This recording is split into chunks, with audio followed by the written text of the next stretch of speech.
डर किसी को ऊंचाई से लगता है तो किसी को अंधेरे से, किसी को शमशान से डर लगता है तो किसी को मौत से। और ऐसे कई लोग हैं जिन्हें डर लगता है भूत और प्रेतों से। ये कहानी भी डर की है, जब चार दोस्त मजाक मस्ती में एक ऐसी जगह जाते हैं जहां उन्हें जाने के बारे में सोचना भी नहीं चाहिए था। क्या होता है उनके साथ? क्या वो अपने डर को हरा पाते हैं या फिर अपने डर की वजह से मारे जाते हैं? आइए देखते हैं। कॉलेज में अक्सर बच्चे एक दूसरे के साथ गेम्स खेलते रहते हैं। रूपम यूनिवर्सिटी में भी चार दोस्त ज्योति, प्रहलाद, गौरव और श्रेष्ठा क्लास में ट्रूथ एंड डेयर खेल रहे थे। टेबल पर एक बॉटल रखी थी। प्रहलाद उस बॉटल को घुमाता है। जिस पर भी वो बॉटल रुकेगी वो फंस जाएगा। बॉटल घूमकर ज्योति की ओर रुक जाती है। लो ज्योति, तुम पर ये बॉटल रुकी है, बताओ ट्रुथ या डेयर? ट्रुथ तो मैं लूंगी नहीं। मुझे तुम्हारे गंदे सवाल के जवाब नहीं देने हैं, तो I am going with dare. Are you sure? क्योंकि हम लोग कुछ ऐसा सोच कर देंगे जिससे तुम बहुत पछताओगी। Yes, I am sure. Prahlad, Shreshtha और गौरव ज्योति से अलग जाकर डिस्कस करने लगते हैं। उन्हें ज्योति की कमजोरी पता थी। ज्योति को भूत प्रेतों से काफी डर लगता था। चार दोस्तों में ज्योति सबसे बड़ी डरपोक थी। तीनों दोस्त मिलकर ज्योति को डेयर देते हैं। ज्योति, आज रात को तुम्हें अकेले दर्शन अस्पताल के पीछे बने शमशान में एक चक्कर लगाकर वापस बाहर आना होगा। तुम लोगों को पता है ना, वहां जाना मना है। वहां अजीब अजीब घटनाएं होती हैं। और तुम लोगों को ये भी पता है ना, मुझे भूत प्रेत से कितना डर लगता है। यही तो इस खेल का मजा है। अभी तुमने डेयर लिया था, अब तुम मना नहीं कर सकती। ज्योति और बाकी उसके तीनों दोस्त रात के समय दर्शन अस्पताल के पीछे बने पुराने शमशान में पहुंचते हैं। शमशान के बाहर नो एंट्री का साइन बोर्ड लगा हुआ था। वहां की हवा सहमी हुई थी। उस शमशान घाट के वातावरण में चारों को घुटन सा महसूस हो रहा था।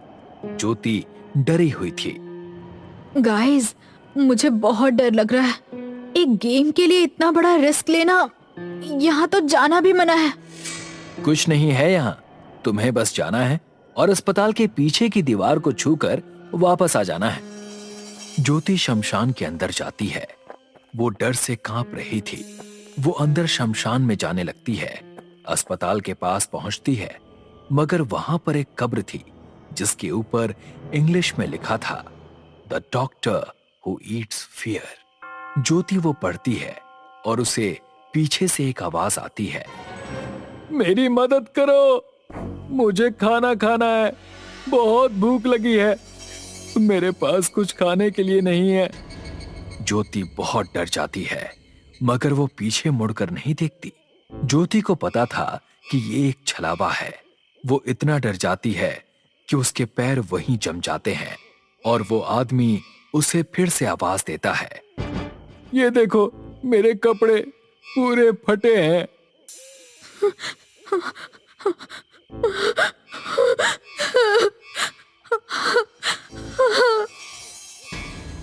ज्योति अगर पीछे मुड़ जाती तो उसे अपनी जान से हाथ धोना पड़ जाता।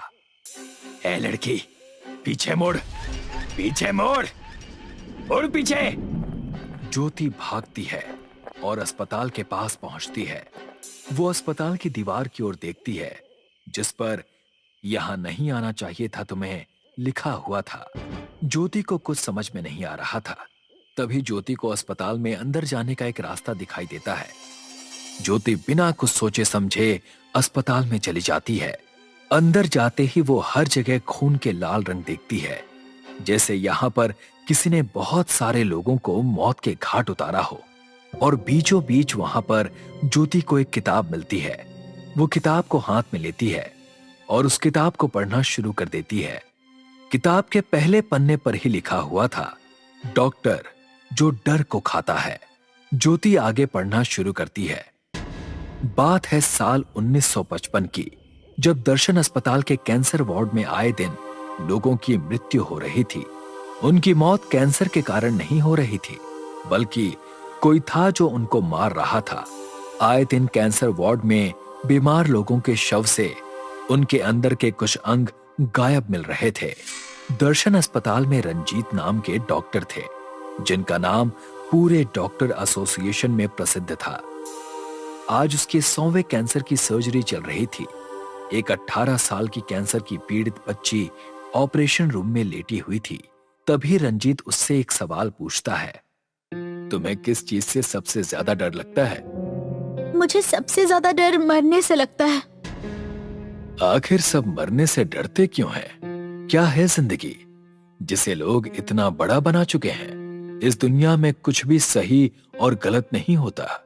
ये बस इंसान का डर है, जिसने अच्छाई और बुराई को बनाया। ये डर ही है जो लोगों को रोकता है रूल्स एंड रेगुलेशन तोड़ने से। ये सुनकर उस लड़की के चेहरे पर डर छा जाता है। डरो मत, तुम्हें कैंसर की बीमारी नहीं है, तुम्हें असलियत में डर की बीमारी है। मैं उसे ठीक कर दूंगा। चलो अभी अपनी आंखें बंद करो। उस लड़की की सर्जरी फेल हो जाती है। लड़की का देहांत हो जाता है। डॉक्टर रंजीत अपने हाथ में एक कटोरा लेकर अपने रूम में चले जाते हैं। अस्पताल की स्टाफ ये देख लेती है। उसे ये बात थोड़ी अजीब लगती है। वो उस लड़की के शव को देखने जाती है और लड़की के ऊपर रखा सफेद कपड़ा जैसे ही हटाती है तो देखती है कि उस लड़की की दोनों किडनीज गायब थी।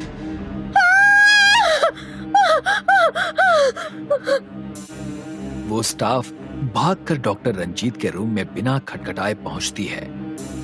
सर, वो लड़की। वो देखती है कि डॉक्टर रंजीत उस लड़की की दोनों किडनी को कांटे वाली चम्मच से खा रहा था। क्या हुआ? इतनी हड़बड़ाई हुई क्यों हो?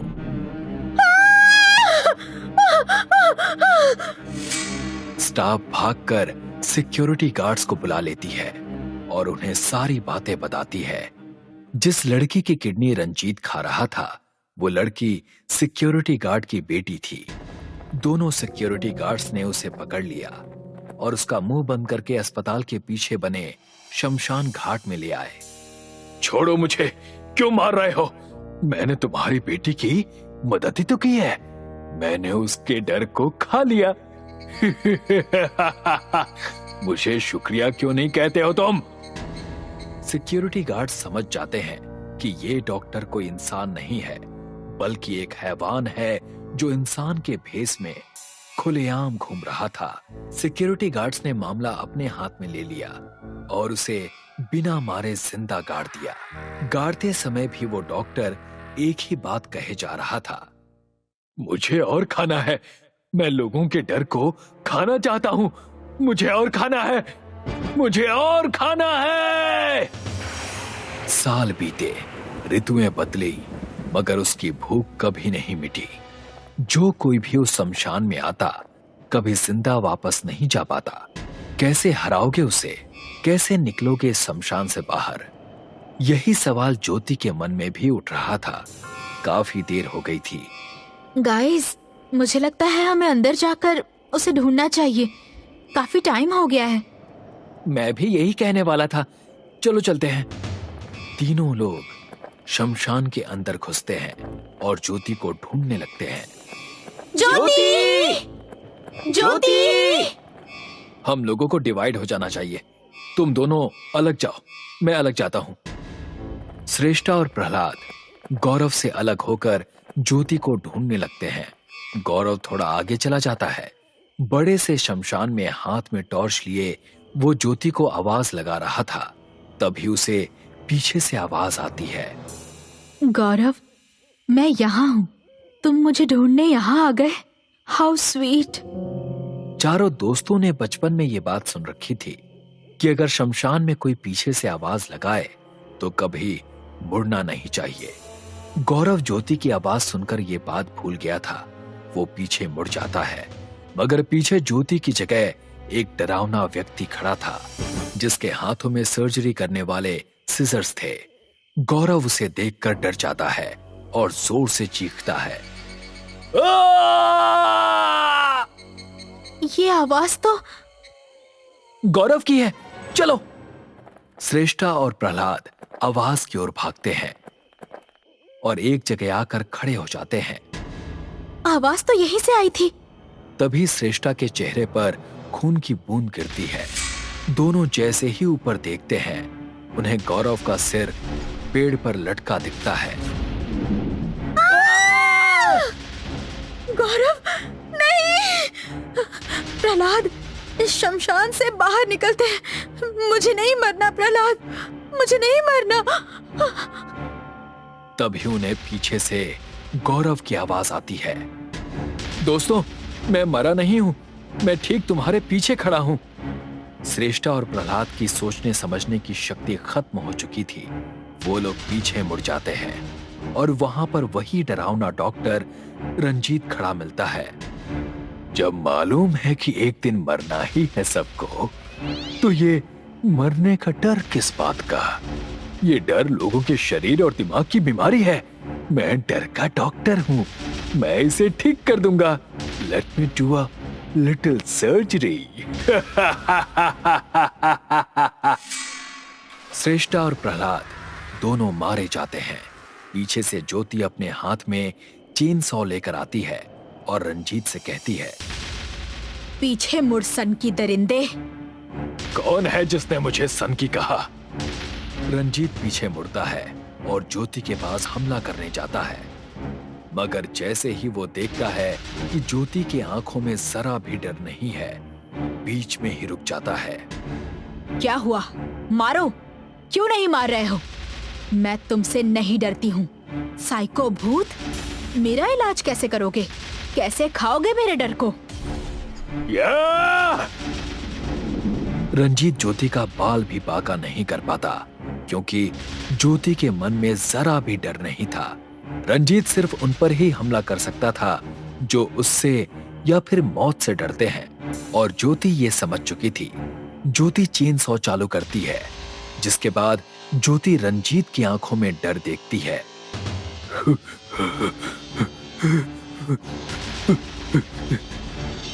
ज्योति उसे बीच में से काट देती है और अपने दोस्तों के लिए रोने लगती है। रंजीत की कहानी यहाँ पर खत्म हो जाती है। डर एक भावना है, हमें हमेशा इस डर को ओवरकम करना चाहिए, ना कि उससे भागना चाहिए। ठीक इसी तरह जिस तरह ज्योति ने अपने डर को ओवरकम किया, तभी जाकर हम जिंदगी में आगे बढ़ पाएंगे। देखते रहिए ऐसी ही हॉरर स्टोरीज सिर्फ आपके अपने चैनल स्कैरी टाउन पर। दीप्ति, रमन और राजू एक ही क्लास में पढ़ते थे। कुछ दिन पहले ही उन तीनों की नई नई दोस्ती प्रिया से हुई। वो 3 से 4 हो गए। वो चारों अपने कॉलेज की कैंटीन में बैठे हुए आपस में गप्पे लड़ा रहे थे। कुछ भी हो दोस्तों, ये हमारे कॉलेज का आखिरी साल है। उसके बाद हम सब कहाँ होंगे ये हमें भी नहीं पता। हाँ सही कहा रमन, सभी अपने अपने जीवन में व्यस्त होंगे। एक तरफ हम दोनों नौकरी के लिए खाक छानते फिर रहे होंगे, और वहीं प्रिया दीप्ति किसी सुंदर लड़के के साथ विवाह करके अपने अपने जीवन में व्यस्त हो जाएंगी। हम तीनों मिडिल क्लास फैमिली से हैं, लेकिन दीप्ति एक रॉयल फैमिली से है। प्रिया की बात सुनकर राजू और रमन दोनों बुरी तरह से चौंक गए। दीप्ति, तुमने बताया नहीं कि तुम रॉयल फैमिली से संबंध रखती हो। इसमें बताने लायक क्या बात है यार? रॉयल फैमिली के लोग भी वही खाते पीते हैं जो मिडिल क्लास फैमिली के लोग खाते पीते हैं। पहली बार देख रहा हूँ कि किसी रॉयल फैमिली की लड़की गांधी जी के विचारों पर अपना जीवन व्यतीत कर रही है। तुम्हारे कहने का क्या मतलब है? अरे हमारे बापू गांधी जी के भी यही विचार थे, सादा जीवन उच्च विचार। दीप्ति, हमें अपने परिवार के बारे में कुछ तो बताओ यार। दरअसल मेरे पूर्वज अंग्रेजों के बहुत अच्छे दोस्त थे। मैं बचपन से यही सुनती चली आ रही हूँ कि जब भारत में अंग्रेजी शासन हुआ करता था, तब मेरे परदादा की दोस्ती महारानी विक्टोरिया से थी। फिर तो तुम्हारे पास पैसों की कोई कमी नहीं होगी। मेरे परिवार में पैसों की वास्तव में कोई कमी नहीं। गरीबी क्या होती है ये मुझे पता ही नहीं, लेकिन अब ऐसा बिल्कुल नहीं है। मेरे पिता ने शादी एक बहुत ही साधारण लड़की से की थी, और मुझ में मेरी माँ के सारे गुण हैं। तो तुम्हारे माता पिता किसी बंगले में रहते हैं या फिर उनका कोई खानदानी घर या कोई हवेली है? नहीं, मेरे पिता पूर्वजों की हवेली में ही रहा करते हैं। वैसे अगर तुम सब चाहो तो मेरे घर पर कुछ दिनों के लिए रह सकते हो। मेरी माँ खाना बहुत अच्छा बनाती है और वो स्वभाव की भी बहुत अच्छी हैं। तुमने तो हमारी प्रॉब्लम ही सॉल्व कर दी दीप्ति। वैसे भी कॉलेज की 1 हफ्ते की छुट्टी है, हम सोच ही रहे थे कि छुट्टियों को कहाँ बिताया जाए। हाँ, राजू ने सही कहा, अब ये छुट्टियाँ कहीं और नहीं बल्कि तुम्हारी हवेली में ही बिताई जाएगी। वैसे तो तुम कोलकाता की रहने वाली हो ना, कोलकाता में किस स्थान पर बनी है तुम्हारी हवेली? काचेरवाड़ी।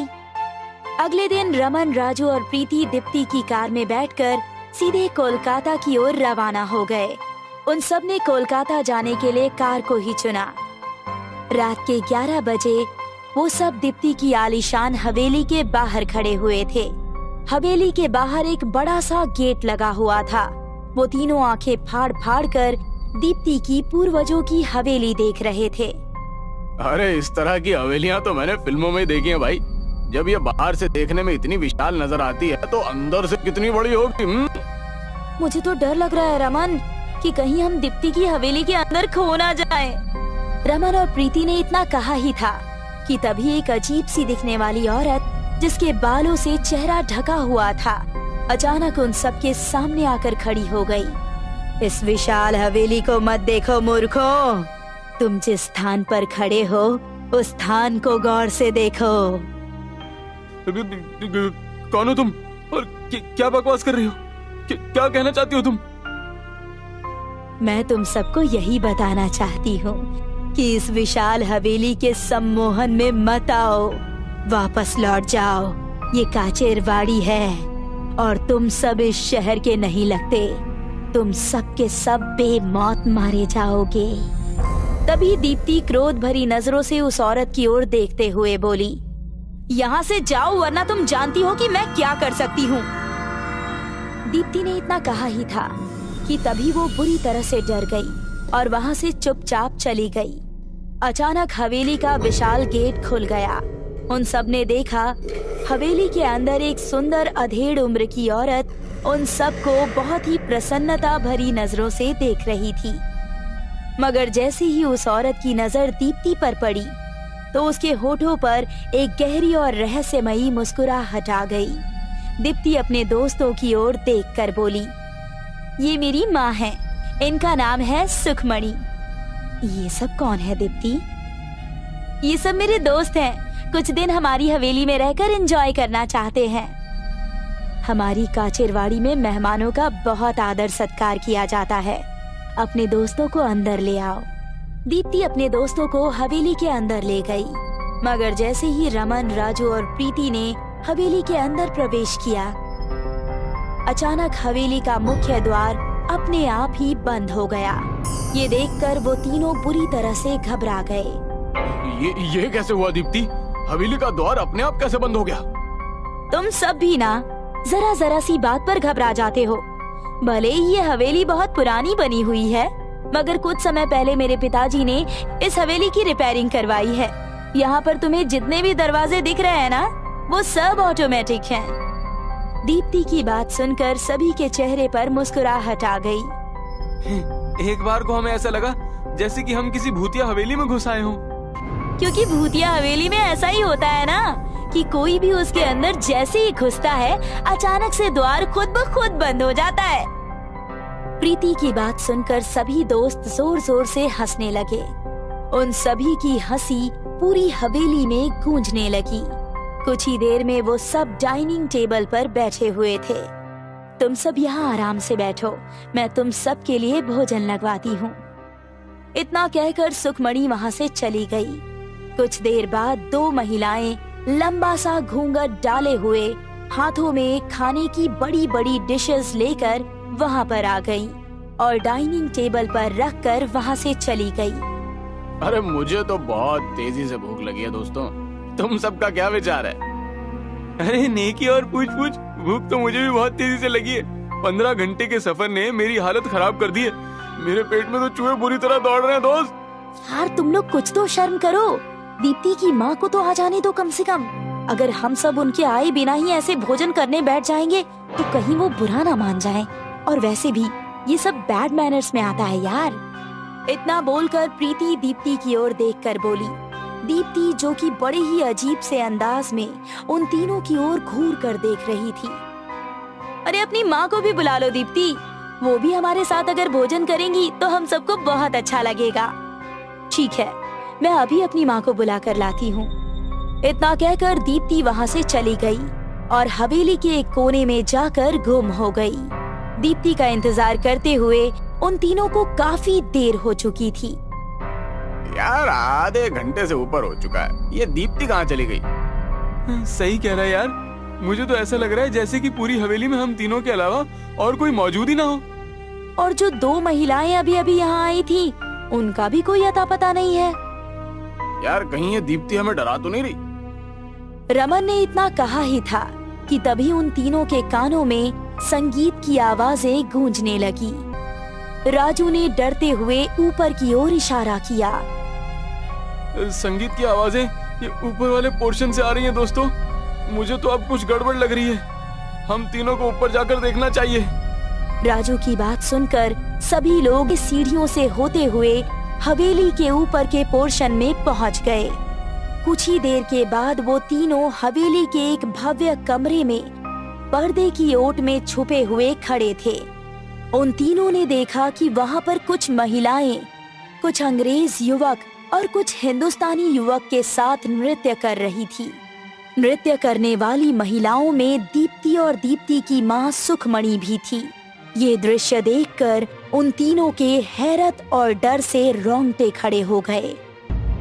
आखिर ये सब चल क्या रहा है यार? ये हो क्या रहा है? मैंने तुझसे कहा था ना यार, यहाँ कुछ जरूर गड़बड़ लग रही है। इस तरह के कपड़े आज से 100 साल पहले पहने जाते थे। तुम सबने एक बात पर गौर किया नहीं?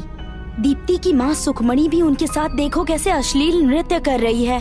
सुखमणि जब गेट के बाहर मिली थी तब वो बूढ़ी थी, मगर अब देखो कैसे उसका चेहरा जवान युवती की तरह लग रहा है। प्रीति ने ये बात बोली ही थी कि तभी वो सब नृत्य करके रुक गए। वो सब के सब प्रीति, रमन और राजू की ओर देखने लगे। ये कैसे संभव हो सकता है? हम तीनों तो पर्दे के पीछे छुपे हुए हैं। ये कैसे हमें देख सकते हैं? अचानक उन सब के चेहरे बेहद भयानक हो गए। हम सबको यहाँ से भागना होगा दोस्तों। हम सब किसी भूतिया हवेली में फंस गए हैं। वो तीनों दौड़ते हुए हवेली के नीचे की ओर भागे। वो तीनों सीढ़ियों से उतरे ही थे कि तभी उनके कानों में दीप्ति की आवाज टकराई। अरे तुम तीनों कहाँ चले गए थे? उन तीनों ने देखा कि डाइनिंग टेबल पर दीप्ति और उसकी माँ सुखमणि बैठी हुई उन सबको प्रश्न भरी नजरों से देख रही थी। हम तुम्हारा यहाँ डाइनिंग टेबल पर कब से इंतजार कर रहे हैं। तुम तीनों कहाँ थे? चलो आओ, खाना ठंडा हो रहा है। दीप्ति के कहने पर मैंने तुम सबका मनपसंद व्यंजन बनवाया है। ये सब क्या हो रहा है यार? कहीं जो हमने देखा वो हमारा वहम तो नहीं है? वहम कैसे हो सकता है? हमने जो कुछ भी देखा अपनी आंखों से देखा। अरे वो सब सच था। अरे लेकिन अब जो हम देख रहे हैं वो भी तो सत्य ही है। प्रीति और उसकी माँ डाइनिंग टेबल पर बैठी हुई हमारा ही इंतजार कर रही हैं। जो भी हो, मुझे पूरा विश्वास हो गया है कि हम सब ने जो भी देखा वो हमारा वहम था। और वो तीनों धीरे धीरे कदमों से चलते हुए डाइनिंग टेबल की ओर चले गए और चेयर पर भी बैठ गए। तुम सबको चिकन बहुत पसंद है ना, इसलिए मैंने तुम सब के लिए चिकन बनवाया है। उन तीनों ने जैसे ही डाइनिंग टेबल पर रखी हुई डिशेस के ढक्कन हटाए तो डर के मारे तीनों की चीख निकल गई। उन तीनों ने देखा कि उन डिशेस के अंदर दीप्ति और दीप्ति की माँ सुखमणि के कटे हुए सिर रखे हुए थे, जो उन सब की ओर देखकर अजीब से अंदाज में हंस रहे थे। अचानक चेयर पर बैठी हुई दीप्ति और सुखमणि का चेहरा बहुत भयानक हो गया। कौन हो तुम? मूर्ख इंसानों, क्या तुम सबको अभी भी समझ में नहीं आया कि हम सब इंसान नहीं हैं और तुम जिस हवेली में बैठे हुए हो वो भूतों का अड्डा है। यहाँ पर लोग जीवित आते तो हैं, मगर जीवित बाहर जाते नहीं। राजू, रमन और प्रिया कुर्सी से उठने का प्रयास करने लगे। उन तीनों के चेहरे पर डर और बेबसी झलकने लगी। राजू कपकपाते हुए सुखमणि के भयानक चेहरे की ओर देखने लगा। और बोला, आखिर हम तीनों ने तुम्हारा क्या बिगाड़ा? हम तीनों का छोड़ दो। लेकिन दीप्ति, ये कैसे संभव हो सकता है? तुम तो हमारी तरह इंसान हो, तुम ऐसा नहीं कर सकती। रमन के ऐसा कहने पर दीप्ति भयानक चेहरे के साथ किसी डायन की तरह बोली, ये तुम्हारी गलतफहमी है रमन, कि मैं इंसान हूँ। ये काचरवाड़ी है। यहाँ दिन के साये में भी कोई भटकना पसंद नहीं करता। मैं कोई इंसान नहीं हूँ मूर्ख, मैं एक डायन हूँ। जब कोई इंसान यहाँ पर भटकना भूल जाता है, तब मैं इंसान का रूप लेकर अपने झांसे में लेकर उसे खुद यहाँ पर लेकर आती हूँ। ये हवेली बरसों पहले अंग्रेजों की अय्याशी का अड्डा हुआ करती थी। उस समय के अंग्रेज हम जैसी भोली भाली स्त्री और महिलाओं को फंसाकर यहाँ अपनी अय्याशी पूरी करने के बाद उन्हें जिंदा जला देते थे। अंग्रेजों के जाने के बाद भी ये सिलसिला लगातार चलता रहा और उसके बाद यहाँ हम सब बेबस महिलाओं की आत्माएं भटकती हैं। सुखमणि ने इतना कहा ही था कि तभी देखते ही देखते हवेली के और कमरों से भी भयानक चेहरे वाली स्त्रियां निकलकर उन तीनों के करीब आने लगी और तीनों बुरी तरह से चीखने लगे। कुछ ही देर में उन तीनों की चीखें मौत की चीखों में परिवर्तित होकर शांत हो गई। कुछ हफ्तों बाद पुलिस को रमन, प्रीति और राजू के मृत शरीर काचरबाड़ी में बनी हुई उस सुनसान हवेली के अंदर मिले। पुलिस ने उन तीनों की लाशें उनके परिवार को सुपुर्द कर दी और हमेशा की तरह केस की फाइल बंद कर दी गई।